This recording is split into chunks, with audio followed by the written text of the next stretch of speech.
Lefty liberals are up in arms after Trump's new running mate, Vance, stated that the UK could become the first Islamist country with nuclear weapons. By the way, I have to beat up on the UK just one additional thing. I was talking with a friend recently, and we were talking about, one of the big dangers in the world, of course, is nuclear proliferation, though, of course, the Biden administration doesn't care about it.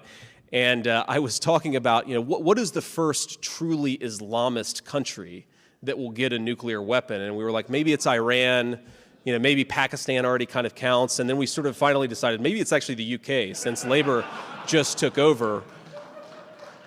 Now, despite it being a tongue-in-cheek statement, as you can tell by the laughter afterwards, like any half-decent joke, there's an element of a harsh truth in there people don't want to acknowledge. And that harsh truth is completely lost on smug leftist radio presenting know-it-all James O'Brien. Because there's a Labour government potentially becoming the first truly Islamist country with nuclear weapons. And not for the first time in recent years. I am completely baffled as to what the point here may be. Well, James, let me try and help you out if you're completely baffled. The reason JD Vance is making this joke is because many people in the UK are pretty tired of aggressive rioting amongst the religion of peace, grooming gangs, political agitation, sectarian voting, terror attacks, sympathy for groups like ISIS, a push for Sharia law to be implemented in the UK, as well as more and more radical Muslims coming each year, and on top of that, the Muslims already here having kids at a way higher rate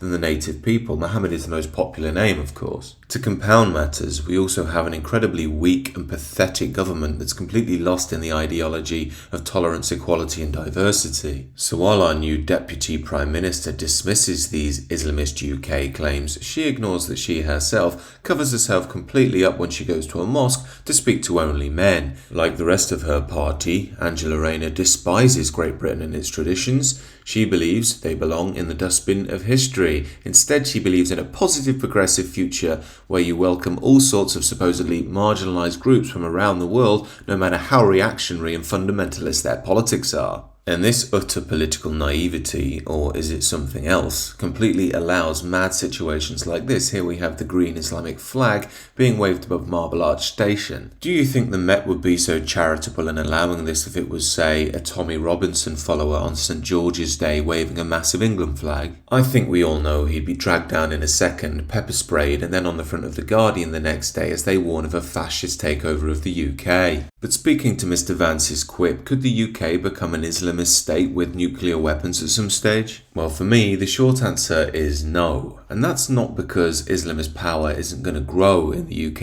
it very much is. It's because the real powers that be are essentially the globalist liberals. Now, we must remember this is an economic elite who absolutely despise national sovereignty and really don't like me and you.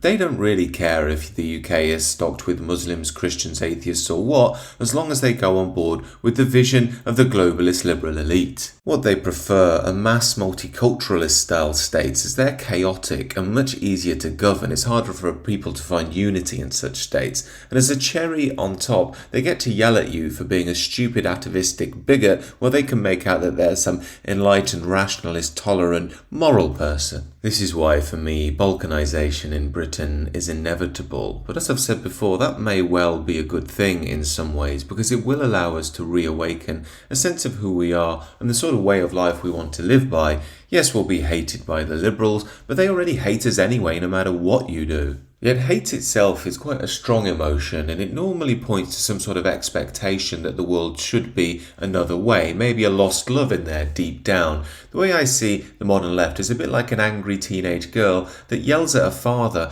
because she knows he's the only safe person she can do that to. Rightist conservatives are, of course, the archetypal father in this analogy, but I believe people of that nature should start to turn away from leftism. I think things have gone too far, and many of these wokies should be left to live in the bed they've made with the Islamists and the LGBTQ agenda. Personally, at this point, I don't hate them, I don't wish to convert them, I don't want to convince them of anything, I wish them well. I simply want to be left alone to build my own future with people who feel similarly about a lifestyle which is away from the neoliberal capitalist model and away from woke culture. That, to me, is the maintenance of England, the maintenance of Europe, an increasingly chaotic world. There's nothing hateful at all about it. And in my view, it's going to be a pretty spicy future ahead. These are just my thoughts, however. Do let me know what you think down below, and do consider subscribing to the channel.